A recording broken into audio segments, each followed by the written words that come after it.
Eu sou a Giovana. E eu sou a Natália. E escuta aí, Psi. Oi, Nath. Oi, Giovana. Tudo bem? Eu estou bem, como você está? Tudo bem. Vamos lá? Vamos para mais um episódio do nosso podcast, falando um pouquinho para psicólogos e outros interessados no assunto. Certo. O tema de hoje é resultado da caixinha lá, da enquete, na verdade, que eu abri. Não, mentira. Eu abri uma caixinha pedindo sugestão de temas. Aí eu elegi alguns que eu acho que se enquadram mais na pegada do podcast. Fiz uma enquete e deu captação de pacientes. Ah, eu acho que esse tema é ótimo. Eu tinha certeza que ia dar esse tema. Só Só fico me perguntando, assim, o que a galera espera, né, de um episódio de captação. Porque... Então, antes deles esperarem, a gente já vai alinhar expectativas. Vamos alinhar expectativas, ótimo. Eu acho que a gente não tá aqui dizendo o segredo de como fazer isso. Não. Né? Mais uma vez. A ideia Regrinhas? não é... Isso. Longe disso. E uma coisa que pra gente talvez deu certo e o que a gente imagina dar certo não significa que vai dar certo pra todo mundo. Acho que é importante. E assim, tem inúmeras variáveis, né, que contribuem para os pacientes chegarem, né, e como captar esses pacientes. Então, não vamos dar a fórmula mágica em 5 passos como captar pacientes. Todo mundo de agenda cheia em uma semana, depois do podcast. Nossa, mas aí a gente teria que trocar de nome, né? Seríamos deusas maravilhosas. Mas aí eu ia querer dinheiro. Ficar fazendo de graça. Ai, Gisele, você sempre me ensina sobre isso. Estávamos aqui conversando anteriormente. Eu falo que Giovana é tema da minha terapia, porque ela me ensina a fazer coisas no consultório que eu tenho muita dificuldade. Enfim, estávamos falando sobre precificação. Inclusive, agora que você falou isso, você começou falando assim, dizendo de novo que o que a gente... Gente, esse episódio de captação... Ele tem que estar coladinho com todos os episódios anteriores. Sim. Então, você que está chegando aqui por esse episódio, pode até ficar nesse, mas assim, eu recomendo fortemente que volte, né? Os outros episódios, eu me perdi. Eu acho que esse é o 6º, tá? Eu acho que esse é o episódio 6. Os outros 5 episódios, especialmente os últimos 4 episódios, porque assim, muito do que a gente vai falar aqui também tem a ver com, por exemplo, semana passada, retrasada, a gente falou sobre precificação. Quando a gente falou sobre precificação, a gente não colocou aspectos relacionados a tempo de formação, aspectos relacionados à cidade onde você está, localização, né, onde você está, comunidade psi, tudo isso também, formação. Tudo isso tem a ver com captação também. Sim. Né? E assim, eu tinha elencado alguns pontos, assim, pra gente... Ai, desculpa, Gabriel, bati no microfone. Não, Gabriel, não pode continuar, que é muita espontaneidade, tá? Fica tranquilo. A gente gosta da espontaneidade. Eu tô tentando não falar menos com as mãos. A gente tá tentando, né, Nath? Eu tô aqui com a mão grudada embaixo. Tô à vontade? Nossa italianice... Não estou à vontade. Na minha vontade é ficar assim. Gente, é Natália Cipolla Roncato. Que é mais italiano que isso? Giovanna Bovo Facchini. Isso aqui, a mão parada... É mais difícil que captar paciente. É mais difícil. É muito mais difícil. É muito mais fácil encher a agenda do que eu e Natália de mão parada. Muito então, difícil. Claro que eu bati no microfone. Enfim. Então, tudo isso, né, que a gente foi falando nos últimos episódios, eu acho que ajuda quando a gente pensa na captação. E quando eu pensei em alguns itens, o último item que eu coloquei foi a importância do autoconhecimento. Olha só, que interessante. Né? Ele cabe em tudo, né? Que Exato. coisa. Ou você sabe, né, qual a sua pegada, o que é mais tranquilo pra você. Não tranquilo só de fácil, então eu não faço o resto. Mas assim, tem coisa, por exemplo, a gente aqui fazendo o que a gente tá fazendo, seria inimaginável para algumas outras pessoas. Sim. Uma pessoa muito tímida vai ter essa dificuldade. Exato. Gravar vídeo. Tem gente que não vai dar certo para isso, mas tem gente que vai dar certo. Sim. Escrever texto. Exato. Então, assim, saber o que né, o que é eficaz para você. Isso. Funcione e eficaz. Isso. E aí, o nosso próximo episódio vai ser sobre o uso de redes sociais. E isso vai entrar também junto, né, com essa questão da captação. Sim. Então, assim, eu acho que primeira coisa quando a gente fala em captação de pacientes, primeiríssima, a mais valiosa, né, é que a gente tem que ser visto para ser lembrado. Como que a gente capta paciente? Como que o paciente chega até nós? Eu me formo, pego o meu diploma, vou lá, monto uma sala, ou subloco uma sala e sento na minha poltrona. Não vai aparecer ninguém, Nunca, ninguém, nem um ser humano ali. Ninguém vai bater na porta. Ninguém não, mas vai ser bem difícil. Exato. Então, não tem jeito. O jeito como você vai ser visto Vamos conversar. Mas não dá, gente, pra ficar, tipo, muito ali na sua bolinha. Não. E pensar em captar paciente. E eu penso, né, que captar pacientes começa, esse serviço começa antes de você se formar. Também acho.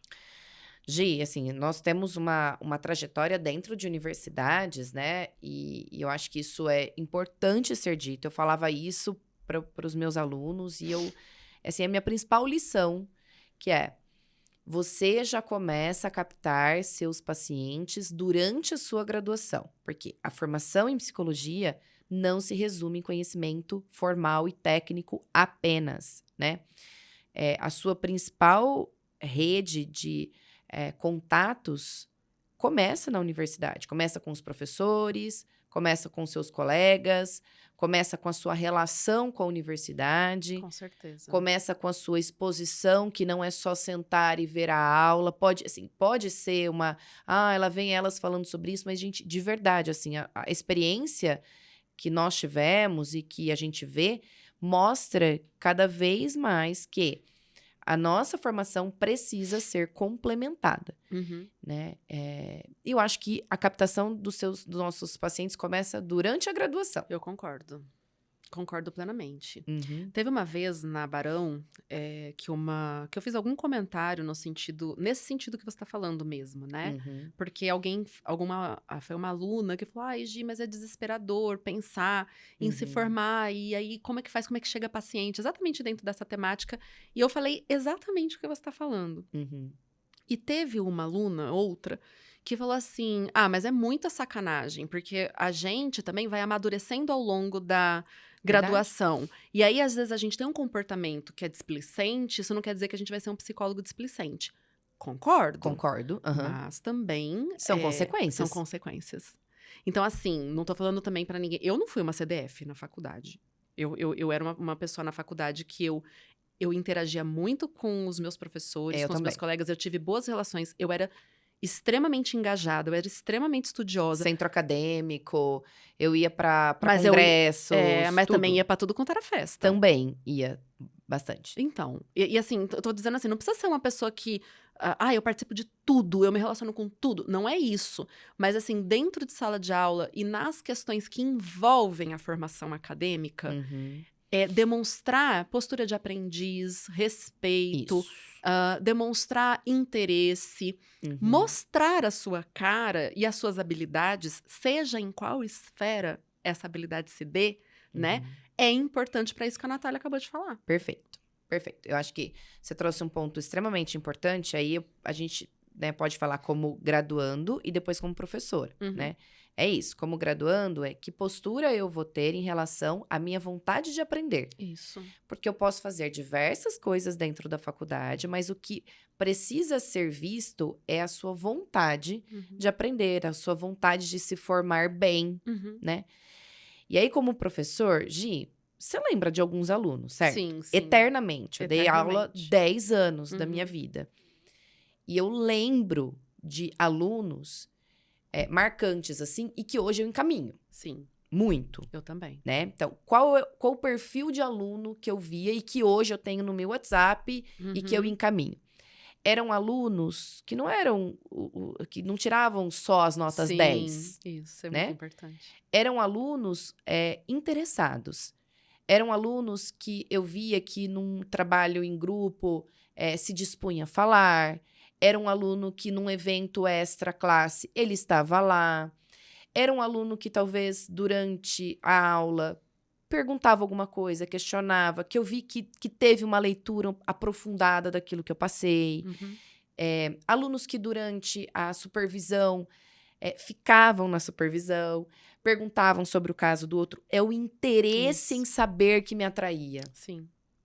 E tem um outro ponto para além desse, eu concordo, esse é um ponto que sempre me motivou também para essa relação, para manutenção dessa relação extra banco de universidade, que é o que eu chamei de postura de aprendiz. Porque você não precisa ter a melhor nota, você, no envolvimento, como você está dizendo, você não precisa acertar o tempo todo, mas a postura de aprendiz envolve até uma certa humildade. Isso. Porque essa pessoa que fez esse comentário específico, né, de isso é sacanagem e tal, era uma pessoa muito desrespeitosa. Era uma pessoa arrogante, era uma pessoa que olhava com aquele olhar do tipo, sabe? No vídeo, no YouTube vocês vão ver, no podcast, imaginem um olhar assim, sabe? Então, assim, unido ao desinteresse, né? Uma postura displicente, uma postura desrespeitosa, uma postura de quem acha que não precisa de nada daquilo, não vai gerar na gente, obviamente, nenhuma empatia e nenhuma vontade mesmo de estabelecer uma relação profissional. Porque depois da graduação é isso que acontece. Os nossos alunos se transformam nos nossos colegas. Exatamente. Os nossos parceiros, exatamente, né? Então, não tem jeito. Então quem foi assim durante a graduação? Tem menos chance de ter sucesso na clínica? Claro que não. A única questão é que no ponto que a Natália tá pegando como o primeiro pra gente refletir, vai pular essa etapa. Vai ser muito difícil dessa pessoa ter um apoio. E, cara, é muito importante ter apoio de professor no início da formação, no início da carreira. Exatamente. Mas tá bom, não vai ter esse ponto, mas pode ter outros. Exato. Pode ser uma pessoa hiper desinibida pra rede social, fazer uma rede social lá com 40 mil pessoas e ter a agenda mais lotada do que a minha, inclusive. Exatamente. Tá? Não... Gi, e assim, esse ponto foi legal, porque assim, eu não me graduei em Ribeirão. Nem você, né? A gente fez faculdade em Bauru. Sim. Então, lá em Bauru, os nossos professores nos conheciam, né? Sabiam do nosso desempenho, do nosso interesse, etc, etc. A hora que eu vim para Ribeirão, parece que eu zerei. E aí, eu me lembro muito bem de um raciocínio que eu fiz. Ok, eu quero ser clínica. A primeira coisa que eu pensei é networking. O que eu preciso fazer para a comunidade de Ribeirão saber que eu estou em Ribeirão, saber que eu existo. Então, eu tinha a possibilidade eu ia fazer uma pós-graduação, eu tinha a possibilidade de escolher alguma pós-graduação, eu tinha algumas preferências, tinha, inclusive, preferências que não eram em Ribeirão Preto, mas o meu critério de fazer uma pós-graduação em Ribeirão era o meu desejo de morar em Ribeirão. E aí, eu fui fazer uma pós-graduação em clínica em Ribeirão. Sim. E meus primeiros contatos e captação de clientes foi através da pós-graduação. Né? Que eu comecei a conhecer os colegas. Na pós, então, até coisas pequenas, assim. Era de sábado, quinzenalmente, eu ia almoçar com o pessoal. Né? Eu não voltava para minha casa, eu ia almoçar, eu ia sentar, eu ia conversar. Estabelecer relações. Estabelecer relações, exatamente. Né? Eu me apresentei para professores, eu me coloquei, né, à disposição. E aí, Gi, essa coisa da humildade foi tão interessante, né? Porque eu tinha 2 objetivos, ser clínica e trabalhar numa universidade. E eu lembro direitinho que a dona da clínica, ela dava aula na Barão. E eu perguntava para ela, como é que eu posso conhecer, ver como é que você faz? Ver. E eu lembro que eu passei 4 meses indo no laboratório da Barão, gratuitamente, toda semana, para cuidar dos ratos do laboratório. Eu ia lá para pegar o rato, para monitoria. O que eu ganhava? Zero. Mas eu ganhava visibilidade da coordenadora, eu ganhava visibilidade da professora. E aí foram essas pessoas que começaram a falar, nossa, olha como ela é interessada, nossa, olha como ela quer. E eu demonstrava o meu desejo. Eu quero muito estar aqui. Bom, enfim, é uma das formas também de pensar, né? Inclusive, estava aqui na pauta, é isso mesmo. Ah, tá. Sim, sim. Porque é isso, né? O networking, você se expor, né? Por isso que eu falei, o começo de tudo ali que eu falei que eu preciso ser visto para ser lembrado. Perfeito. E hoje em dia, eu tô amando, porque eu e a Nath, a gente não conversou antes sobre. Não falamos nada. Nada. Aliás, eu não sabia o tema. A Natália chegou sem saber tema, é verdade. Eu estabeleci uns pontos de pauta e eu falei pra ela antes de começar, eu não quero que você veja. Isso. Pra gente deixar fluir na naturalidade, porque eu sei que a gente pensa parecido também. Mas sabe uma das coisas mais fantásticas que tá acontecendo aqui agora, nesse momento? Nós duas ainda não falamos sobre rede social. Tá. Eu quero tentar escapar o máximo possível. Nós vamos falar. Mas, assim, o máximo possível eu quero escapar da rede social. Porque, hoje em dia, o que eu percebo é que as pessoas entendem... Eu generalizando, né? Tipo, conheço 10 pessoas, tô falando por 10 milhões. Mas, assim, o ponto é que eu percebo que, nas minhas interações, pelo menos, né? Parece que a rede social é a única forma de captação de pacientes hoje em dia. Tipo assim, Tenho que me formar e fazer um Instagram. Gente, fazer Instagram, que é a rede do momento, amanhã depois não é mais, tá? Já foi Facebook, já foi Orkut. Mas assim, ter uma rede social é um ponto. Nós podemos falar sobre ele. Mas olha tudo que a Natália falou até agora. Não. E eu acho que a gente tem Estamos falando de outra coisa. Estamos falando de extra tela de computador, tela de celular. A gente tá falando de relacionamento interpessoal no tete-a-tete, na vida. Exatamente. Verbal, aqui, ó. Olho no olho. Sim. E aí, claro, depois vamos fazer esse senão. Por isso que eu falei que os outros episódios são interessantes também, né? Porque a gente falou de habilidades terapêuticas lá atrás. E aqui a gente tá falando de habilidades pessoais. Sim. Então, assim, de repente, tem gente que pode ter mais dificuldade. Porque, assim, eu e a Natália somos duas carudas, né? A gente é muito cara de pau. E aí eu recebo, às vezes, as pessoas me dando um feedback que pra elas é um elogio, pra mim, eu tenho muito medo. Quando eles falam, nossa, eu admiro como vocês são corajosas. E aquilo, a pessoa é um elogio pra pessoa. Só que isso, pra mim, soa que, tipo, meu Deus, que insanidade que eu tô fazendo. Mas ok, autoestima, enfim. Leva pra terapia. Exatamente. Mas, Gi, é assim, eu acho que a gente também é numa época mais dinossauro. Sim. De que não existia esse recurso. Então, eu não sei se eu tenho até propriedade em falar sobre isso. Eu tô começando nas redes sociais, você tem muito mais tempo pra isso. Vai ter que ter, porque o próximo episódio é sobre isso. Isso, a gente vai tentar falar sobre. A gente... Gi, se tem uma coisa que a gente faz... Caruda! É dar as caras e falar. Eu acho que essa parte de redes sociais, eu acho que é um apoio, é mais um instrumento, é mais um auxílio. Mas pra mim, Natália, nada tira o poder do interpessoal, sabe? Da relação estabelecida, da pessoa ver o que você faz, entende? E a rede social é um recorte do que você faz, né? Quem me vê, por exemplo, nas minhas redes sociais, já me perguntaram, você não faz psicoterapia? Porque eu escolhi um outro tema para falar nas redes sociais, né? Então, enfim, acho que é uma outra parte que a gente vai depois falar. Mas eu acho que a captação vai além. Isso, tem que ir né? além. Tem que ir mesmo além. Quando envolver a rede social, tem que passar por isso tudo que você está falando. Porque dentro da rede social também vai ter que ter uma habilidade de conexão. Tem. No interpessoal. Tem. Não adianta, sei lá, e postar um Reels engraçado ou fazer um post interessante. É preciso algum tipo de conexão também, né? Então, também vai passar por aí. Sim. Mas eu queria só realmente ressaltar isso. Quanto que até agora, né?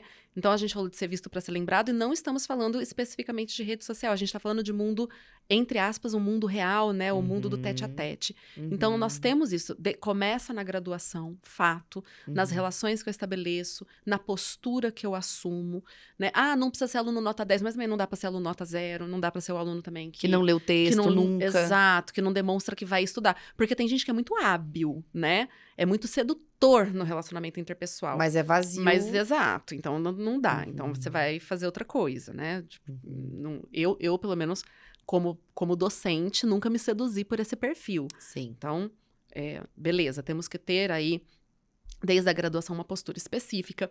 Nath falou do networking. Então, a gente precisa se relacionar com pares. Isso. Foi isso que eu tinha colocado exatamente aqui, ó. Eu tinha colocado... acesso a pares mais network. Aqui entra, na minha forma de ver, veja se você concorda, entra psicoterapia, entra supervisão, entra eventos, como você falou, de congressos, grupos, entra tudo que você vá estar conectado com pessoas da sua área. Exato. Para mostrar quem você é, para mostrar sua seriedade, para mostrar sua postura ética, para mostrar seu lado brincalhão, para mostrar, enfim, ou seja o que for. É preciso estar em contato, porque não tem, né? A pessoa precisa... Quantas vezes, assim, alguém te pede você conhece alguém que faz não sei o que lá? Você começa assim, nossa, quem que faz, né? Ah, eu preciso de alguém para fazer psicoterapia infantil. Às vezes eu fico caçando na minha cabeça, nunca encho o dedo de uma mão. Aí eu falo, gente, se as pessoas estivessem se mostrando um pouco mais, talvez eu pudesse pensar em mais pessoas. Mas eu não vou pensar na Maria que tá lá no consultório dela, porque eu não sei quem é ela. Sim. Então, é preciso fazer essa rede. Sim. É preciso ter rede de esse network mesmo, né? Estar com seus pares, de alguma forma. Concordo inteiramente, né? A supervisão, eu acho que é muito, porque você tá... Geralmente, quando você faz supervisão, você faz com uma pessoa que tem um tempo maior de trabalho, de experiência, né? E essa pessoa, geralmente, tem muitas indicações. Isso. Né? Então, e aí, a gente lembra de quem a gente está supervisionando. E a gente vê as capacidades, as habilidades e a gente caminha, né? Eu falo a gente porque eu dou supervisão também. Sim. Gosto muito dessa ideia de você falar sobre algumas especialidades que a gente... o que a gente aqui, mais lembrado. Nicho. Nicho, isso. Boa palavra. Nicho. E eu acho que um terceiro ponto também é, além dos psicólogos, você ter outros profissionais que também te indicam. Então, hoje eu tenho muita indicação, por exemplo, de psiquiatras. E psiquiatras que... como que eles me conhecem? Porque em alguma vez um paciente veio e eu entro em contato com o psiquiatra, eu falo, eu me apresento, eu quero trocar ideias. Tem psiquiatras que são mais abertos, outros não, mas enfim, a gente vai tentar com todos. E aí você mostra o seu trabalho. Uma vez que você faz isso com um paciente, com 2, a chance dele te mandar o 3º, 4º, 5º é enorme. Sim. Se você tá fazendo o seu trabalho direitinho. Direitinho, exatamente, né? Então, eu acho que são entre psicólogos, entre profissionais multi, então, sei lá, uma fono, a físio, TO. É o TO, né? Enfim.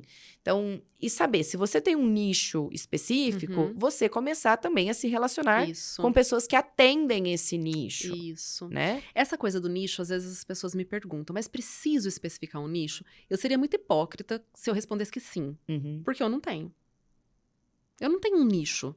Eu atendo psicoterapia de uma maneira bem geral. Eu não atendo... Eu tenho uma questão, assim, de não atender algumas coisas. Mas, assim, eu não tenho um nicho no sentido, assim, atendo casais, atendo crianças, atendo adolescentes, faço orientação profissional. Eu não tenho. Mas, para quem... então, assim, eu não estou dizendo que tem que ter um nicho. Mas... ter algum tipo de direcionamento, ter algum nicho, acaba ajudando, sim, a ser lembrado. Sim. Porque toda vez que alguém me fala assim, você conhece quem faz avaliação neuropsicológica? Eu lembro de um grupo específico de pessoas, porque estão nichadas. Então, é mais fácil de lembrar. Tem uma seguidora minha, não sei se ela vai escutar o podcast, né? Ela tem um perfil que ela atende, olha que nicho hiper específico, ela atende mulheres com lúpus. Você falou dela num episódio. Falei em algum outro episódio? Segunda vez que eu falo dela. Porque eu sempre lembro dela porque eu acho muito específico. E essa menina tá, tipo assim, conseguindo trabalhar aí com esse nicho. Então, se algum dia alguém me falar, tem uma fulana, tá doente, é a mãe do meu amigo, precisava fazer terapia, e se eu souber que é lúpus, essa menina vem imediatamente na minha cabeça. Sim. Você tá entendendo? Eu tô entendendo. E é claro que não precisa ser isso. Não tô dizendo isso. Só tô dizendo que o nicho, ele faz a gente fazer uma conexão. Sim. Mas, por exemplo, Gi, eu acho que além de você escolher, eu acho que tem algumas coisas na nossa vida que também faz com que a gente seja lembrado. Então, por exemplo, eu para ter filhos, eu passei por um processo de fertilização e tudo mais. Eu já recebi indicação, por exemplo, de colegas e psiquiatras que sabiam dessa minha contingência vida, falou, bom, ela entende o que é uma fertilização, entende? A hora que a pessoa fala, eu fiz a transferência, eu já sei o que é. Eu consigo, inclusive, apresentar alguns autorrelatos, né? Então, às vezes, pela história de vida, vem, né? Também. Ou, por exemplo, se já trabalhou em algum lugar específico. Então, às vezes eu recebo... pedem indicação em uma classe médica, por exemplo. Eu sei de psicólogos que trabalharam no hospital, por exemplo, eu te indico. Coisas que, eu não tenho um nicho, mas é curioso que quando eu penso em você, eu penso nessa questão mais saúde. Eu entendo, concordo. Entende? Mas aí eu acho que isso linka com o que a gente tava falando antes do relacionamento. Isso, do porque relacionamento. Porque aí precisa perfeito, ter um relacionamento. Agora, quem tá partindo do marco zero... Isso. Talvez... fica um pouco... É isso que eu penso, sabe? Sim. Captar pacientes é um tema interessante para todo mundo. Mas ele é um tema, eu acho que muito mais caro pro recém-formado. Né? Você falou isso lá no começo, nos primeiros episódios, né? De você saindo da faculdade. Eu lembro que você falou dessa questão da captação, o tanto que era delicada para você. Sim. Tipo assim, e aí? E agora? O que eu faço, né? Como que chega um paciente até mim? Sim. Então, assim, a gente, né? Até quando a gente falou de rotatividade também. Por que a rotatividade de pacientes angustia menos a Giovana e a Natália do que a pessoa que acabou de formar, né? Porque a gente já tem uma estrada de conhecer, né, o funcionamento dessa agenda, dessa rotatividade e tudo mais. Agora, quem tá começando, e a mesma coisa para captação. A gente, eu e Natália, não nos importamos com captação de paciente? Claro que a gente se importa. Não é porque a gente já tem uma agenda estável, porque a gente tem um tempo aí de mais de 10 anos de carreira, que isso não é um tema importante pra gente. Mas a gente já não tá partindo do marco zero. Sim. A gente já parte de um lugar em que, isso que você tá falando, as pessoas já sabem quem é você. Grande parte das pessoas em Ribeirão Preto nos conhece. Sim. Foi uma construção. Pelo menos da comunidade ali da análise de comportamento, exatamente, né? sabe quem a gente é. Enfim, agora quem tá começando não vai ter isso que você acabou de falar. Sim. Não vai. Vai ter pros seus relacionamentos pessoais. Sim. Ali, da vida. Ou pros colegas de faculdade. Por isso que é importante lá na faculdade já ter. Eu lembro muito bem de uma ex-aluna, se ela assistir esse podcast, ela vai saber que eu tô falando dela. Ela se formou, ela foi minha orientanda de TCC, inclusive. Ela se formou, sempre foi uma aluna muito interessada e tudo mais, então ela já tinha esse histórico que contava pra ela. Mas eu lembro que um dia, ela chegou na sala dos professores. Ela pediu para que a secretária chamasse os professores.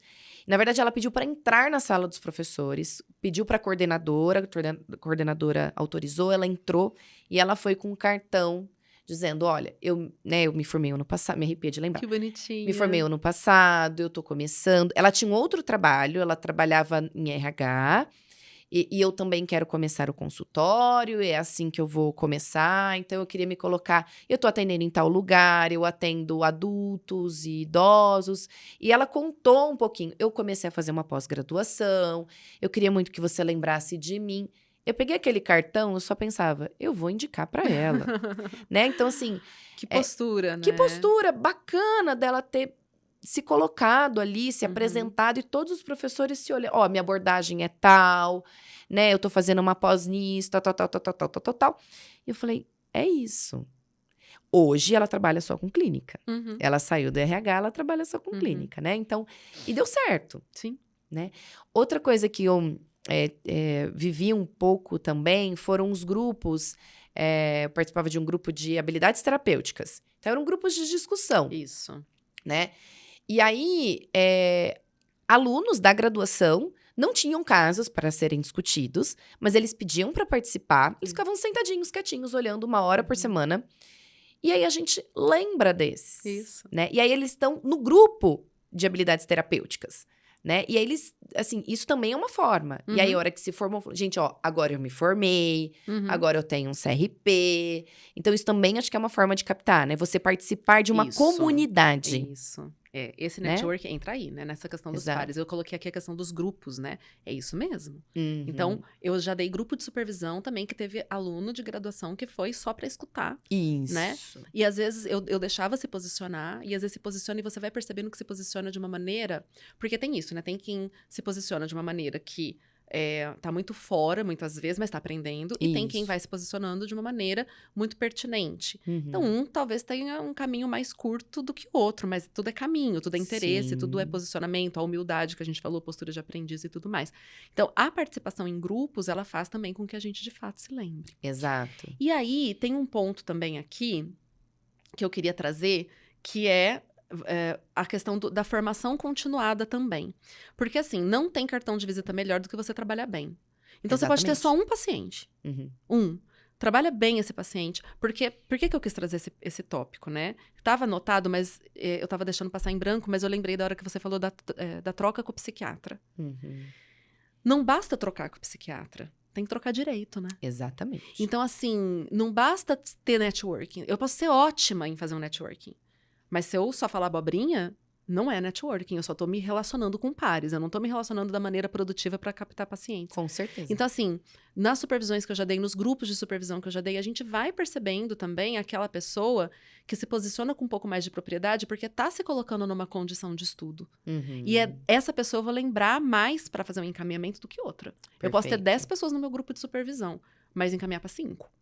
E isso é um fato que eu vivi nos meus grupos de supervisão, todas muito queridas, todas muito interessadas, mas assim, teve pessoas que eu me sentia mais à vontade para encaminhar um caso do que outras, porque encaminhamento também é uma coisa muito séria. Muito séria. Porque é o teu nome ali, né? Lógico. E outra, é um compromisso com prover um serviço de qualidade para a saúde mental de uma pessoa. Então, não tem discussão em relação a isso. Então, assim, a formação continuada, eu me envolver em contingências de estudo, em condições de estudo, de apropriação, de conteúdo e de técnicas e tudo mais, é muito importante. Então, atender bem, né? Eu já escutei, por exemplo, supervisionando, contando de uma interação com o psiquiatra que me arrepiou em termos de assim, gente, se eu fosse o psiquiatra, eu ia sentar e chorar.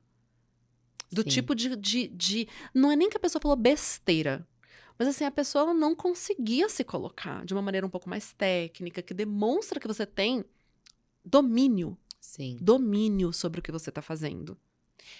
Isso é muito importante. Muito, Gi. Você sabe que eu recebi uma paciente, adolescente, né? E ela estava fazendo um processo de orientação profissional com outro profissional. E eu tenho muita dificuldade de encaminhar OP, porque eu não tem muita gente que faz. Pelo menos eu não conheço muitas. Mas a Natália tá montando um curso maravilhoso que vai formar um monte de gente para OP. Exatamente. Marketing. Fundamental. Fecha. E aí vem um relatório desse psicólogo. Gi, não tinha condições de entender o que estava escrito. Né? Então, eu pensei, nossa, que legal, que bom, vou poder encaminhar para essa pessoa, porque muita gente me procura, às vezes eu não tenho agenda para OP, eu preciso encaminhar para OP. E aí, o laudo ali, o relatório, primeiro tinha 2 folhas, impossível fazer um relatório de 2 folhas para OP. Sim. E aí, a hora que eu ia lendo, assim, não fazia sentido, eu falava, não dá. Eu não sei quem é esta pessoa. É horrível, parece um preconceito até, mas a escrita dele, a análise que ele fez a partir dos testes, claramente ele não sabia muito bem o que ele estava fazendo ali, e a escrita era muito ruim. Então, assim, tipo, não dá. E é isso. Isso é Ó, curso da Natália.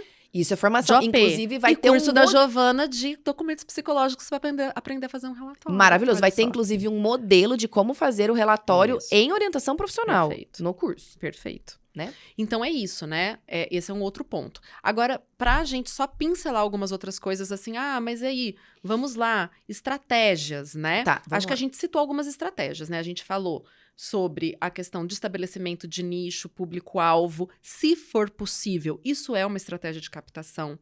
A questão de acesso a pares, mais network, fazendo psicoterapia, se possível, supervisão, se possível, participar de eventos, participar de grupos, se colocar, né, numa condição de relacionamento interpessoal com as pessoas que são seus pares ou conexões possíveis, né, que não sejam da psicologia também, como a Nath falou, é uma estratégia. Formação continuada é uma estratégia, até porque no processo de formação, você está em contato também com outras pessoas. E aí eu adicionei aqui a questão do que a Nath também falou, trabalhos voluntários. Muitos seguidores meus colocaram isso quando eu tenho um post no meu feed sobre captação fora das redes sociais, né? E teve gente que colocou palestras gratuitas. Então vai numa escola, eu vou trabalhar com criança. Então, monta alguma coisa simples, assim, de orientação parental, por exemplo, de habilidades parentais, e leva para uma escola. Quero trabalhar com transtornos alimentares. Você pode fazer uma parceria com uma academia para falar em um sábado de manhã sobre alguma coisa. Enfim, a gente pode fazer trabalho voluntário. Tem ONGs, né, que precisam, e assim, pelo amor de Deus, né, gente, comprometimento, porque o que eu vejo de galera se colocando em ONGs para fazer trabalho voluntário, para começar a se posicionar e depois abandonam, é um absurdo. Então, com comprometimento, façam algo, podem fazer algo desse tipo. Dentro da rede social mesmo, né? Tentar fazer uma live, fazer aula magna, fazer, alguma coisa nesse sentido. Grupos de Telegram que você reúne pares para discutir casos com ética. Tudo, tem várias coisas gratuitas que podem ser feitas e que te posicionam no mundo, né? Como um psicólogo que tá a fim de trabalhar e que pode ser lembrado a partir disso. Exato. Gi, você tá me falando isso, é super interessante. Por exemplo, até hoje, então me convidam para falar um pouco sobre orientação profissional num colégio. Hoje eu preciso fazer isso para captar pacientes? Não, mas eu vou lá e faço. Porque eu preciso ser conhecida. Sim. Eu preciso ser vista. Eu não sei o que vai acontecer. Eu lembro muito bem, uma vez entrevistaram o diretor, enfim, de marketing e publicidade da Coca-Cola. Falou, por que eles investem muito ainda em publicidade da Coca-Cola? E é Coca-Cola. Coca-Cola. Né? Não precisa, e aí, em tese não precisa. Não precisa, exatamente. Aí ele falou assim, bom, você colocou o avião, você subiu o avião. Agora, se tá lá em cima, você vai desligar o motor?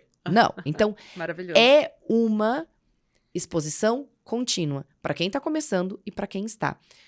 Pra gente terminar, que a gente tá assim, estouradaço em tempo. Olhando, tô olhando a hora aqui no meu celular. Foi 1 hora, eu acho, esse. Não sei. Quase. E aí, convênio. No começo eu atendi convênio, né? O número de pacientes que chega até o convênio, porque olha na sua lista ali, né? Porque é uma facilidade, tem a questão do preço, a gente já falou um pouquinho na precificação ali dos convênios, mas é uma forma também de você captar clientes e você depois vai fazendo uma transição. Eu fiquei 1 ano atendendo convênio e foi muito bom, porque eu tinha um volume altíssimo de pacientes. E aí, depois eu fui fazendo a transição para os particulares. Vamos ter um episódio sobre, né? Mas, assim, concordo que entrada em convênio é uma boa possibilidade para início de carreira, desde que muito bem pensada, estrategicamente pensada. Porque pode ser também assim, né? O convênio, ele pode te ajudar ou te afundar. Tá. Né? Você foi estratégica na entrada do convênio. Sim, eu tava ali para captação. Isso é uma coisa que a gente precisa conversar, né? Sim. Mas eu concordo que convênio é uma excelente estratégia. E por fim, que eu tinha anotado ali, é o Google Ads também, né? Que é uma forma de anúncio do Google que costuma funcionar bastante. Não vou aqui discorrer sobre, a galera vai dar um Google e pesquisa como fazer, mas costuma dar um bom resultado, porque você veicula anúncios para quem busca por psicólogos, então vai estar nichado na tua região, você pode ir para população-alvo, várias coisas, que é a antiga lista telefônica, sabe? Anúncio da lista telefônica. Hoje o Google Ads é uma das possibilidades, mas é uma boa possibilidade também. Amei que a gente, na minha pauta, na pauta que eu tinha montado, estava rede social. Não, rede social é uma forma de captação? Sim. Ter uma página no Instagram é uma forma de captação de pacientes? Sim. Desde que, né? Bem utilizada, desde que, enfim, usada com propriedade. Então, esse é o nosso próximo episódio, eu não vou ficar aqui em cima disso. E a própria questão do autoconhecimento também, que eu comecei falando, falei que estava no fim, que tudo isso que a gente falou são estratégias, são possibilidades que eu e a Natália lembramos, mas que com certeza um monte de gente que começou a carreira deve ter usado outro tipo de estratégia. Fora as que a gente falou, devem existir mais umas 100 mil que a gente não vai lembrar aqui, que não vai saber, porque a gente não viveu. E aí eu faço o convite para quem puder escrever nos comentários, por exemplo, né, no YouTube, no Instagram, enfim, que quiser mandar pra gente também, pra gente deixar ali e partilhar para as pessoas. Isso, é interessante, essa reflexão. No YouTube em si, eu percebo que os comentários, assim, a galera interage bastante nos comentários.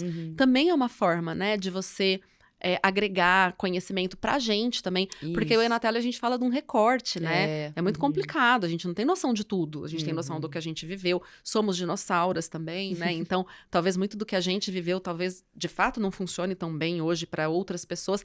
Mas por que eu falei do autoconhecimento? Porque de tudo isso que a gente falou, são estratégias? São estratégias. Funciona pra você? Quem vai ter que responder isso é você, porque talvez muito do que a gente falou aqui não seja para você. Um pouco é, um pouco não é. Sim. Eu vou lá e vou colocar todas essas estratégias. Não dá, é impossível você colocar todas essas estratégias em prática. Sim. Então, o que dialoga mais com você, com o teu perfil, o que dialoga mais com a sua localidade, com a sua personalidade até, né? Com o tipo de pessoa aí que você é. Então, acho que isso que é importante para não ficar, senão fica um massacre, né? Perfeito. De 1000 coisas que podem ser feitas. E não é não precisa fazer tudo. Não dá para fazer tudo. Eu nem acho que é interessante fazer tudo. Sim. Não dá para atirar para todos os lados. Por isso que eu tô falando do autoconhecimento. Eu acho que a pessoa tem que ter noção do que funciona para ela, do que dialoga com o jeito dela ser no mundo. Até o próprio sempre networking, perfeita, né? Giovana, sempre impecável nos seus comentários maravilhosos. Mas é tonta demais, gente. Vamos finalizar? A gente quer gravar mais um, será que vai dar? Opa, se dá. Então tá. Eu trouxe aqui agora, porque a gente ficou muito perdidinha lá da outra vez, eu vou fazer a nossa leiturinha do final, tá bom? Porque a gente ficou olhando Mais uma uma cara vez da outra e perfeita. falando, ficou meio ridículo aqui. Eu confio muito nisso, Meu Deus. nesse repertório seu. Não sei se eu acho bom ou se eu acho ruim, essa confiança toda. Então tá, obrigada para quem ficou com a gente até aqui. O Escuta aí Psi é um podcast para fortalecer a comunidade psicológica ética e responsável. Também estamos no YouTube, para quem quiser ver nossa carinha. E para quem tá vendo a gente no YouTube, estamos no YouTube. Porque isso aqui não faz sentido para quem tá assistindo do YouTube, mas tudo bem. Inscreva-se nos nossos canais, deixe seu like para os vídeos e acione o sininho de notificações para não perder nenhum episódio novo. Vocês também podem nos seguir lá no Instagram, @diálogos psicológicos é o meu, da Giovana, e o @natsipolaroncato, da Nath. Todos os links estão na descrição desse episódio. Espalhe essa ideia por aí, compartilhe esse episódio nas suas redes sociais e ajude nossa iniciativa a crescer. Não esperamos nada menos do que isso. O próximo episódio sai em 15 dias. Escuta aí, Psi!